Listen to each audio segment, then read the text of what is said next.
Olá, o Personalidades de hoje recebe uma pessoa sensacional, não podia ser diferente, né? O Dr. Elmerson Caldas Petrovski.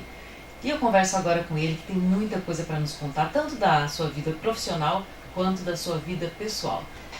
Tudo bem, Emerson? Tudo bom. Então, tu tens uma super especialidade, né? Cancerologia cirúrgica. O nome é comprido. A medicina, há quanto tempo? Há pouco tempo tem se ido atrás de tanta especialização. A gente estava acostumado àquele clínico geral, né?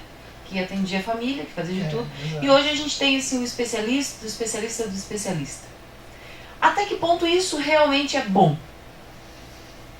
É uma pergunta muito interessante, vamos dizer. Porque, assim, da mesma forma que a quantidade de conhecimento que você vai adquirindo numa determinada área vai ficando muito ampla, fica muito difícil você ter alguém que domine aquilo de forma total. Então, a tendência é que você vá fechando o leque, fazendo pessoas especializadas em uma determinada área, cada vez mais restritas, né? Isso garante a você que essa pessoa vai estar, como ela tem uma quantidade restrita de informações, ou não tão ampla assim de informações para lidar, para gerenciar, ela vai estar sempre mais atualizada naquilo ali. O outro lado da questão é que se você foca muito numa determinada área, você deixa de ver o restante. Então você deixa de ter essa visão, você corre o risco de perder essa visão do organismo como um todo, né? Então, numa fase em que se valoriza cada vez mais a medicina holística, que é aquela em que você visa ver realmente o organismo, o indivíduo como um todo, em toda a sua plenitude total, social, não só a saúde orgânica pura, né? Isso realmente é complicado. É difícil a resposta. Acho que não existe uma única resposta. Acho que vão existir estratégias para você tentar gerenciar isso. Mas a forma que eu vejo assim, é que você continue tendo excelentes clínicos gerais que possam fazer a união de todas essas especialidades fragmentadas, vamos dizer. Acho que isso é o grande caminho. E por falar em medicina holística, me faz lembrar a clínica Dr. Cassiano Moreira. Esse clínico geral que vê a pessoa como um todo, um profissional da mais alta qualidade e que atende aqui em Araranguá, em frente ao Colégio Murialdo. A clínica Dr. Cassiano Moreira tem o respeito, a qualidade e a competência que tu mereces, inclusive com a saúde preventiva. E o que é cancerologia cirúrgica, exatamente? A cancerologia cirúrgica, sim, é uma área específica da cirurgia geral, em que o cirurgião geral, você para fazer cirurgia oncológica, você tem que ser cirurgião geral, você tem que ter uma titulação, uma residência. Você, na realidade, se passa a ficar familiarizado durante uma nova residência com algumas características especiais da cirurgia específica para o tumor. Quer dizer, você começa a estudar a fundo o comportamento do tumor, as alternativas de tratamento, as opções de tratamento, algumas técnicas cirúrgicas que alguns colegas que são cirurgiões gerais talvez não tenham oportunidade, não que não saibam, assim, não tem oportunidade de fazer tanto cirurgias grandes, vamos dar um exemplo. Então, por exemplo, você, eu já comentado, você tem um tumor avançado de útero. Muitas vezes o colega da gineco vai fazer e ele se sente restrito porque ele faz a parte ginecológica, mas se essa lesão já invade o reto e a bexiga, que são os órgãos que estão próximos, ele já vai sentir, talvez não tenha a mesma proficiência, né? O ponto cirúrgico ele visa exatamente cobrir essa lacuna. Então ele vem e faz, ele consegue tirar uma parte da bexiga, ele tira um pedaço do reto, reconstrói o trânsito todo e num número menor possível de cirurgias. A grosso modo seria essa visão. Eu tinha comentado também, como tinha um professor bem da antiga, né, quer dizer que o cirurgião oncológico, de uma forma geral, ele começa os outros já estão começando a desistir, quando dizem, não, eu acho que não sai. Normalmente, cirurgião não há mágica, né? Por ele estar acostumado a procedimentos maiores, né, ele às vezes consegue tirar um tumor que muitas vezes o colega anteriormente não conseguiu. Tu trabalhas no limite, né, da possibilidade médica, né? E aí é uma coisa que você tem que estar sempre em mente, né? O limite, não é só o seu limite, é o limite do paciente. Né? Que muitas vezes você faz uma cirurgia muito bonita para você, mas é a melhor cirurgia para o paciente, quer dizer, aquele paciente cair naquela questão da visão geral. Esse paciente, será que vai se beneficiar desse procedimento? Será que de repente, pela idade ou algum outro fator, não fosse mais interessante, talvez não fazer uma cirurgia tão agressiva, né? E não tirar tanto a capacidade que ele tem de regenerar da cirurgia. A cirurgia é uma agressão também. Claro. Né? O organismo não vê nenhuma diferença da faca do bandido, da faca do cirurgião, igual. Né? Então, a reação do organismo a essa agressão é igual. Então, você tem que controlar bastante essa tua, entre aspas, agressividade cirúrgica, porque você, nesse afã de querer resolver tudo, às vezes você pode complicar. Então esse é o grande limite nosso, na boa parte das vezes é isso. Infelizmente também acontece que você, por diagnóstico tardio, às vezes não tem acesso aos procedimentos diagnósticos adequados, etc. O retardo, a gente sabe que tem um sistema de saúde que não é no papel é o ideal, mas na prática a nossa Constituição Federal também é. Então assim, muitas vezes o paciente chega já com um estado muito avançado da doença. Então é difícil você conseguir lidar com isso. E aí eu fico pensando aqui, tu tens, como é que eu vou dizer, não é clientela, né? Então parece tão estranho falar, pacientes suficientes. Tu tens esse movimento de pessoas que realmente necessitam desse limite da ajuda médica? Não, acho que até que, ainda bem que não, a grande maioria não está nesse limite, a maioria está numa fase muito boa de tratamento, né? E procuram, já porque vão fazer o procedimento, optam por fazer com alguém já um pouco mais acostumado com esse tipo de cirurgia. Mas hoje em dia, ainda bem, a quantidade de cirurgias que a gente faz em fase inicial e com sucesso? Isso, de caráter curativo, né? Porque cirurgia a gente divide assim, ó, caráter curativo ou meramente paliativo. Quer dizer, eu vou realmente curar? A perspectiva é a cura? Ou eu estou só apenas remediando uma situação? Então, hoje em dia, o número de cirurgias de intenção curativa cada vez é maior. E isso se traduz em resultados melhores. E tu, quando é que te surgiu essa ideia? Não, eu quero ser médico, eu quero... Foi desde pequenininho? Seguiu algum exemplo? Nada planejado. Nada planejado? Nada planejado. Na realidade, eu venho de uma família de engenheiros. Né? E eu queria fazer engenharia biomédica. Mas em 1975, isso não existia. Né?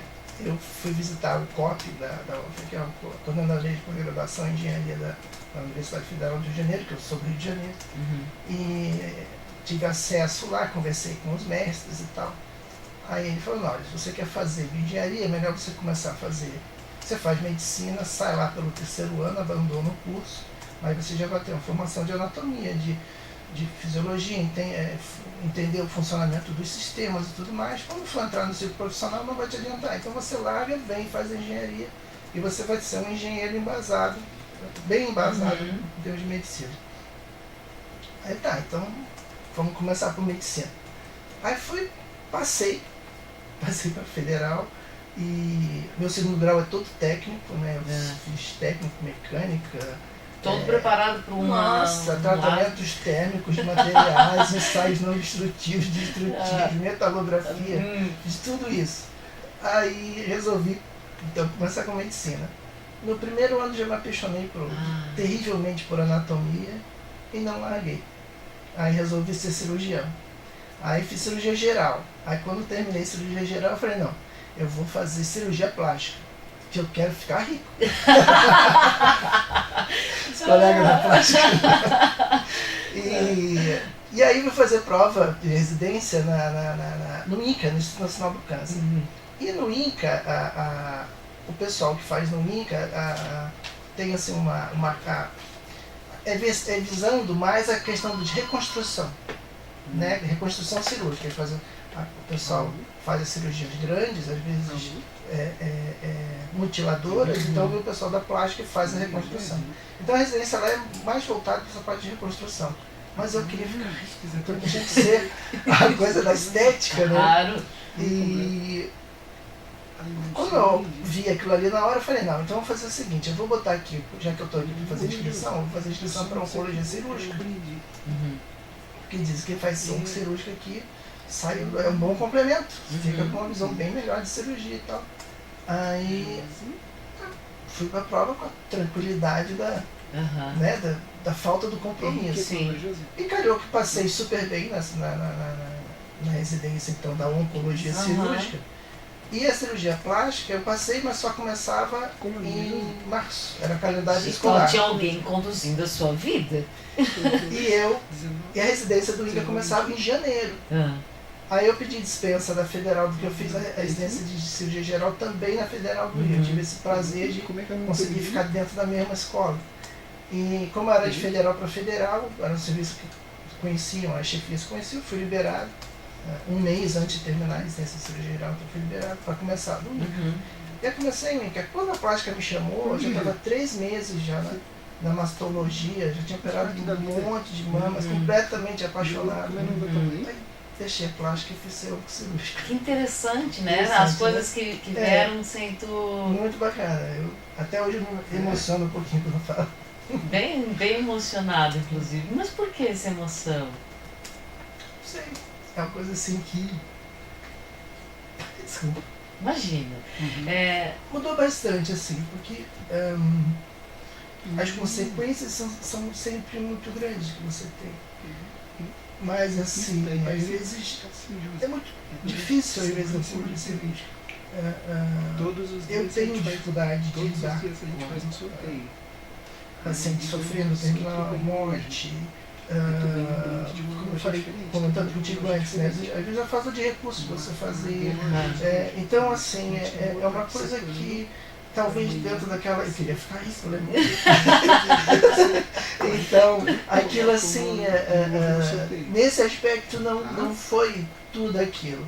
Mas eu continuo apaixonado pela coisa. É uma coisa que eu faço assim, com muito prazer. Então, uma coisa que é doída é aquele amor que é doído por um lado, mas ao mesmo tempo extremamente prazeroso. O que eu acho que acabou acontecendo, tem algumas pessoas assim que a gente sabe que tem uma luz diferente, né? Não sei qual crença tu tens, mas a gente sabe que tem algumas pessoas que têm uma luz diferenciada. Se não fosse assim, seria muito chato viver só entre os medianos. E o que a gente percebe é que talvez não tenha ficado tão rico assim quanto querias, mas a tua especialidade ganhou uma pessoa com uma riqueza de sensibilidade muito grande. E isso, Ellerson, é muito difícil de encontrar, até porque não é fácil manter essa emoção, porque tu vê muitos casos extremos, muito sofrimento, acaba ficando um pouco frio, né? Eu até ia te perguntar, eu estava anotando aqui, se tu, quando tu se depara com do paciente, se tu sempre fala a verdade para ele, ou tu fala até onde ele perguntar, como é que faz isso? A princípio sempre é verdade. Mas eu sempre fui instruído assim, sempre é verdade. Mas hoje, eu já estou, ano que vem eu faço 30 anos de formado já, então eu já vi bastante coisa. Então assim, eu pessoalmente acho que a pior coisa que você pode tirar de uma pessoa é a esperança. Então, você pode dizer que ela tem um tumor, você pode falar milhões de coisas, mas tirar a esperança, nunca. Então, assim, eu não minto, mas algumas vezes eu omito. Alguém da família vai saber toda a verdade, sem dúvida nenhuma. Né? Mas, assim, algumas vezes eu deixo de dar algum detalhe para o paciente, né? Porque ele ainda vai ficar... E interessante, essa questão da postura do paciente frente à doença é muito interessante. Quase que grosseiramente assim, analisando essa questão do comportamento ou a reação do paciente frente à doença, você quase que dá de prever aqueles pacientes que saem bem e aqueles que não saem bem. Quer dizer, aquele paciente que senta, você diz o que ele tem. Aí fala assim, não, doutor, quando é que nós vamos operar? Vamos tirar isso aqui logo, porque ano que vem eu vou fazer isso, vou fazer... Quer dizer, aquilo ali é uma intercorrência na vida dele, mas a vida dele, ele já colocou na mente que aquilo não é o fim. Ele já tem planos pro ano que vem. Exceções existem. Mas assim, normalmente esse paciente ele responde super bem na cirurgia, ele vai bem, ele não complica, ele vai bem na fisioterapia, ele é 10. Claro, você pega aquele paciente que chega ali, que desmonta, né? A gente entende que é uma coisa extremamente pesada, né? E esse paciente você já sabe que ele não vai ser legal na cirurgia, ele vai sentir mais dor, ele vai ficar mais tempo restrito no leito. Tu tá dizendo que a forma com que ele encara mentalmente a doença afeta diretamente a recuperação, a cirurgia e tudo mais. O sucesso, a vitória sobre a doença. Sim. Porque, veja bem, isso vai mudar toda a postura dele em relação à doença e a forma como ele encara o tratamento. Então, vamos supor, o paciente vai ter uma cirurgia grande, dolorida, que vai precisar de uma fisioterapia. Se ele já está com isso bem colocado na cabeça, ele vai bem para a cirurgia, ele suporta melhor a dor, ele vai para a fisioterapia, ele aceita o tratamento complementar, né? Você já avisa antes, mas se conforme o resultado, vai para a quimioterapia, ou o que seja, né? Ele já encara isso de uma outra forma. E se a gente for pensar no nascimento da doença, digamos assim, porque eu ouvi de um oncologista uma vez que mais do que genética, mais do que um evento, mais do que qualquer outra coisa, a mente da gente cria um câncer. Parece que realmente tem uma personalidade, uma forma de personalidade, né? Como tem o depressivo, o compulsivo, etc. Você tem um tipo de personalidade que normalmente atrai esse tipo de coisa. E é mais ou menos isso que a gente está falando, que esse paciente também, quando ele chega e acaba desenvolvendo o tumor dele, ele faz essa reação não tão interessante para o próprio tratamento. Na realidade, é uma postura que ele já vem tendo de vida, vamos dizer. Né? E pode acontecer também o caso de ele desenvolve emocionalmente a doença e quando fica sabendo, ele resolve encarar e quando muda de vida é um susto e às vezes a pessoa muda de vida por causa disso. E essa questão assim, na realidade a gente está comentando de um dos fatores, né? A gente consegue perceber. Agora, assim, os tumores, de uma forma geral, eles são multifatoriais, muitos fatores que influenciam. São fatores do paciente, meio ambiente, microbiológicos, né? Então, assim, todo esse conjunto é que vai ditar essa reação, desenvolvimento ou não. Então, por exemplo, há tumores em que você vai ver o tumor clássico, um tumor de colo uterino, né? Na mulher. É o primeiro tumor, talvez, que se confirme e veja tão claramente o papel, a associação de um vírus como causador do tumor, né, que seria o vírus do HPV. Em outros tumores, não existe uma associação tão grande. Existem outros tumores, por exemplo, que você fica tentando entender como que ele desenvolve, ou talvez até nem tanto como ele desenvolve, mas assim, por que determinado tipo evolui desta forma e outros não. O exemplo clássico é próstata, por exemplo.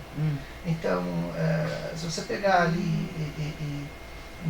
num serviço qualquer de patologia, vamos dizer assim, imagina um IML assim, geral, que chega de gente traumatizada, pessoas que morreram de outros fatores. E você submete a uma necrópsia, você vai ver que um percentual muito grande dos homens acima de 70 anos tem câncer de próstata. Não morreram disso, mas tinham câncer de próstata. Interessante. E provavelmente você vai acompanhar, você vai ver que muitos deles já têm esse tumor há tempo, se você for começar a investigar os sintomas, etc. Tem trabalhos bem interessantes sobre isso. Por que então esse tumor Não se manifestou? Não se desenvolveu? Exatamente, não se manifestou. E por que em outros tão precocemente ele se desenvolve? Então, claro, existem várias técnicas para você tentar determinar isso. Tem história de uma série de fatores que você associa, avalia na biópsia. Né? Hoje em dia a fase da imunistoquímica, antigamente pouco se falava de imunistoquímica, hoje é uma coisa que é quase que preditivo do comportamento do tumor, que na verdade você passou a estudar as proteínas que compõem a membrana da célula e os receptores da membrana da célula. Né? Tu tá falando aí, e eu fico pensando, sabe o quê? Que tu deve ter sido aquele aluno bem aplicado. Bom, tu passou na UFSC do Rio de Janeiro, na UFSC é ótimo, né? Na Federal do Rio de Janeiro, no primeiro vestibular. Então tu era daquele CDF, que ele ficava estudando, aí não parou nunca de estudar? Eu era chato, chato. Mas assim, eu gostava muito de ler, mas na época eu tinha uma grande facilidade. O que eu lia eu guardava.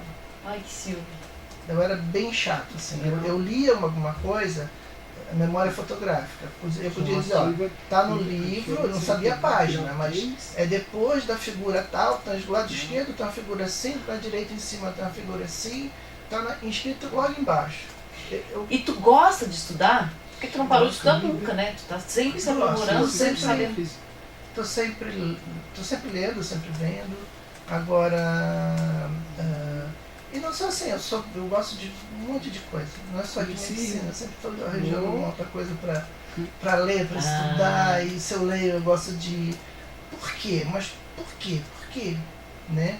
Eu tenho um livro em casa que eu guardo com carinho até hoje, é um livro que meu pai me deu quando eu tinha 7 anos, chama Por quê? Né? Que eu sei um monte de perguntas assim. E ele fez um indicatório que era pro filho dele, que tantas perguntas que ele não sabia onde que eu arranjava tanta pergunta para fazer. Como ele não sabia responder, estava no livro. Ai, que amor! Que interessante, né? Tu gosta de outro tipo de leitura, então, que esteja fora da tua área? Qual foi o último livro que tu leu que te impressionou? Já vou passar aqui, tá, Ivone? Assim, não técnico. Foi... Eu gosto de coisas assim... fora da Terra. Então, eu li, foi Uma Breve História do Tempo, do Stephen Hawking. Sensacional. Que foi o último livro assim, que eu li que me marcou realmente para eu guardar, né? Então, e tinha um prefácio bastante interessante, né? Que é o prefácio era do Carl Sagan. E ele dizia então que é um livro que falava assim, esse livro é sobre Deus, ou sobre a ausência dele, né? Ou pelo menos que opções reais ele teve na hora de criar o universo. Achei fantástico isso aí. E o Stephen Hawking tem um bom humor em escrever sobre algo que é bastante complicado, difícil, né? Ele é sensacional. Ele lançou agora há pouco a biografia. Não vi. É um presente pro Emerson, viu? E tu já trabalhou em outra coisa além da medicina, assim, tipo vendendo picolé, por exemplo? Qualquer outra coisa, trabalhar assim, qualquer outra coisa? Eu sempre fui muito chato, né? Como eu sou de uma família de engenheiros, né? Minha irmã é engenheira de armas da Marinha, pra tu ter uma ideia. Então, eu sempre trabalhei, tive um vínculo muito grande com computadores, desde o tempo do bit lascado, Grandes computadores. Eu, na época da faculdade ainda, como ainda estava muito naquela coisa do engenharia, medicina, aquela coisa toda, eu comecei a trabalhar em programação, né? Então eu trabalhava em programação, usava a linguagem de máquina, Turbo Pascal, mas o computador era um computador, um processador era tal do Z80. A máquina tinha 64 kilobits de memória, hoje não dá nem uma foto. Uma foto extrapola demais, então você tinha que trabalhar com aquilo ali e em linguagem de máquina. Era um desafio, assim, eu adorava aquilo ali. E eu ganhei algum dinheiro, pouquinho, né? Mas pra época de estudante, aquilo ali me fazia uns programinhas bobinhos assim.